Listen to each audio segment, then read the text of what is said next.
Several months ago, I released the following footage to the world.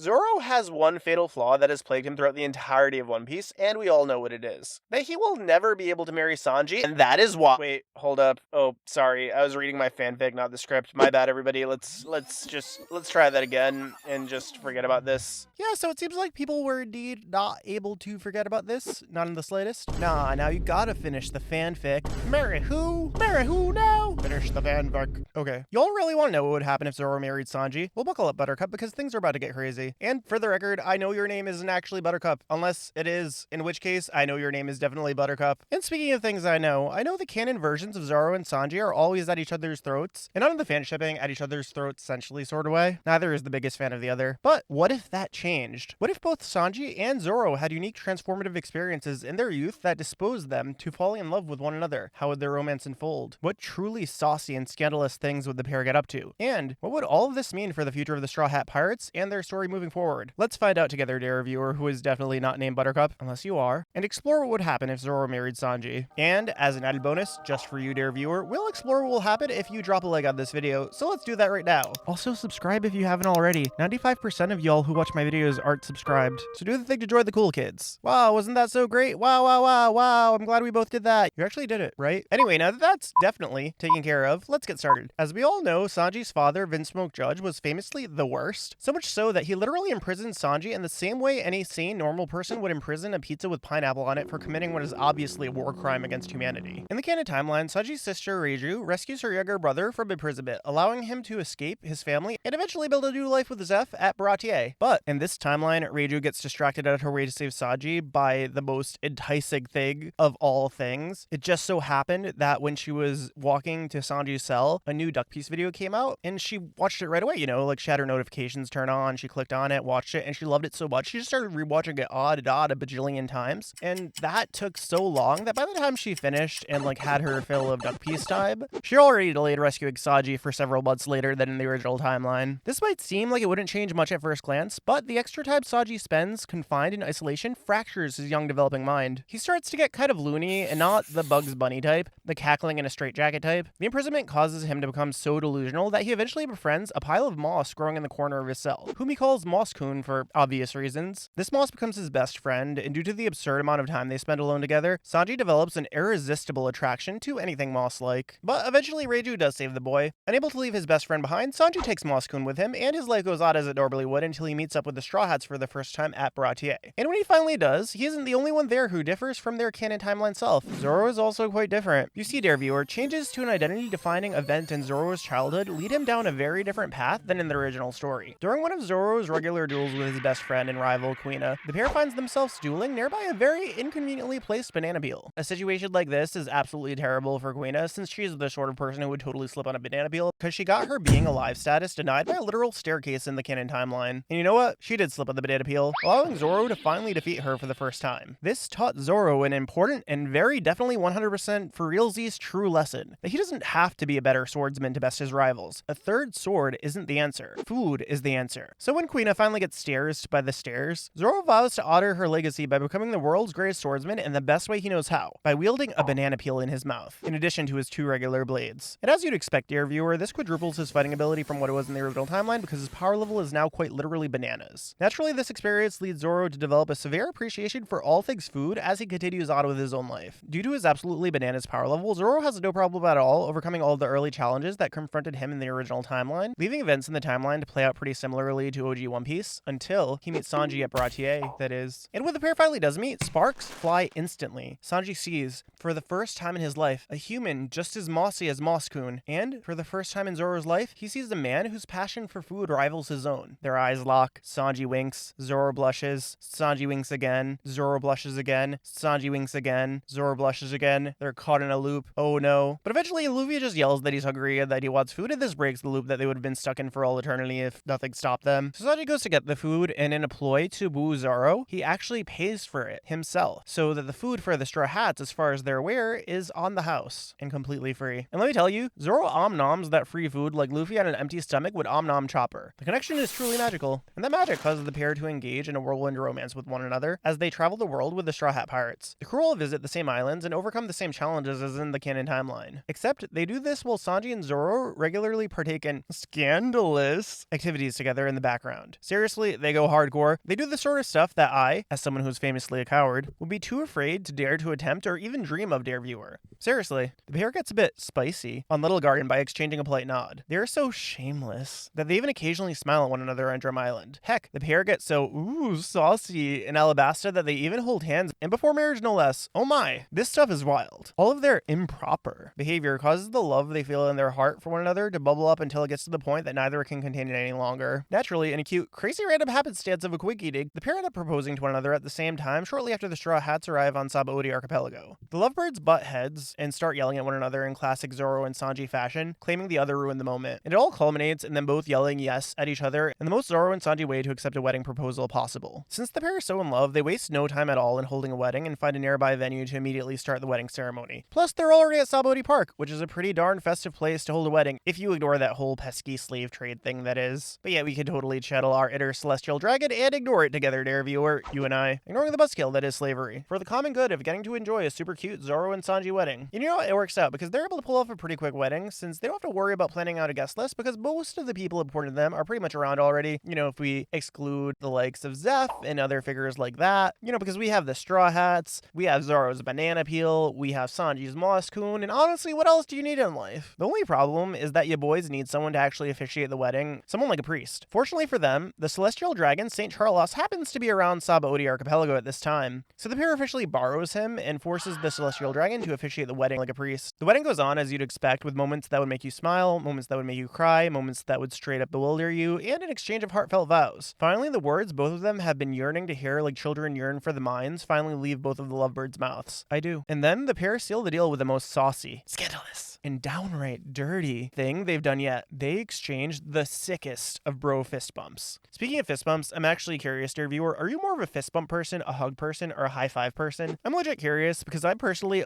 so definitely a hug person, although I don't really know how common that is, and I have a feeling it's not that common. So let me know what sort you are in the comments down below. But anyways, back to the story. After the wedding ends, Zoro and Sanji decide to immediately depart to go on a super romantic honeymoon with one another, leaving Sabaody Archipelago mere moments after the wedding finishes, with plans to eventually catch up with the crew after the married couple have plenty of time to themselves to do R-rated things together, like hold hands after midnight. Naturally, this means the rest of the Straw Hats are left behind to deal with the aftermath of the wedding. And yes, dear viewer, there is an aftermath because if you didn't notice, the married couple did kind of kidnap St. Charlos, a celestial dragon. So in the background this entire time, the Marines have been freaking out, just like they did in the canon timeline when Luffy walloped St. Charlos right in his probably, but IDK what to call that thing that Luffy pudged. It definitely cannot be a face because faces are supposed to belong to humans, and that right there is clearly not a human. It is the abstract notion of being just quite literally the worst. And abstract notions don't have faces, so give a duck a break here if I don't know what to call that thing. But anywho, this whole walloping of St. Charlos leads to the Straw Hat separation and Paramount War occurring in a similar way to how it did in the original timeline. Except this time, Zoro doesn't get to hang out with the world's greatest Dracula cosplayer, and Sanji doesn't have to, well, you know. Completely unaware of what's going on, the newlyweds are simply out there living the good life and enjoying their honeymoon. And trust me, dear viewer, they have a lot of activities planned. Their honeymoon is so stacked that I'm pretty sure it's just pancakes at this point. They travel the world together, they go on long walks on the beach together, they solve impossible mazes together, they get so disgustingly bold with their sensual escapades that they even give each other firm handshakes at one point. They like and subscribe to DuckPiece videos together, they play the critically acclaimed MMORPG Final Fantasy XIV with an expanded free trial that they can play through the entirety of Realm Reborn and the award-winning Heavensward expansion up to level 60 for free with no restrictions on playtime together. Heck, they even go out into the real world to take a selfie with Eiichiro Oda at one point. See, that's what I'm saying, dear viewer. Stacked like pancakes. They have so much on their to-do list that their honeymoon takes them literal years, which, yeah, it makes sense. Of course, they want to spend a bunch of time together. I mean, do you see how cute of a couple they are, dear viewer? Look at them. Look at them. Look at them. They're so adorable. Ah! And they have so much fun being that adorable as a couple that time totally flies like it's one of the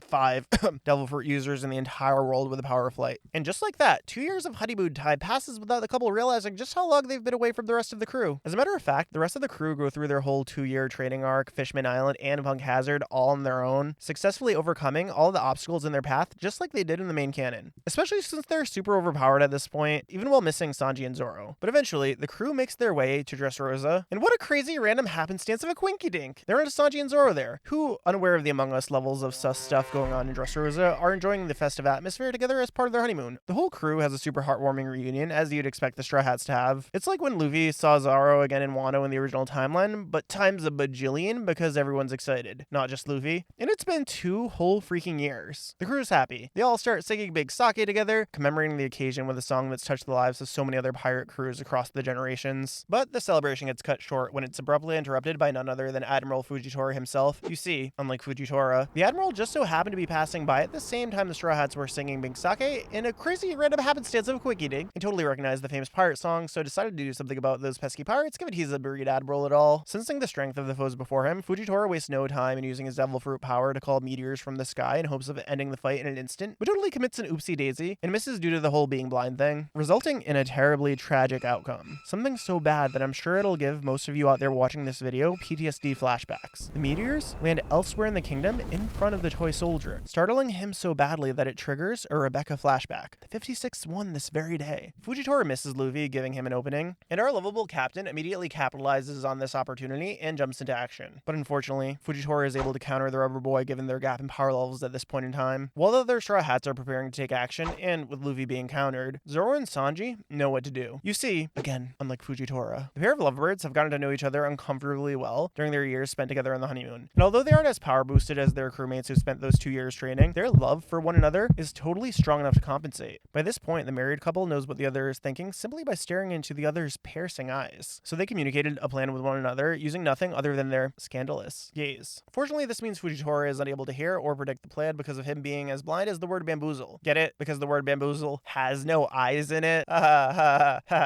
Anyway, Sanji leaps forward, charging at Fujitora with an overhead kick, while Zoro charges at Fujitora head on. Fujitora prepares to simultaneously block both attacks, but in the last moment, Sanji appears to miss his kick. Instead of connecting with Fujitora's blade or face, Sanji's leg connects with a banana peel in Zoro's mouth, kicking it directly down at Fujitora's feet. Fujitora takes advantage of the opportunity he believes is provided him by Sanji missing his kick and takes a step forward in hopes of landing a critical blow. But, well, when he takes one step forward, he steps at the banana peel that he was too blind and too distracted to know was in front of him.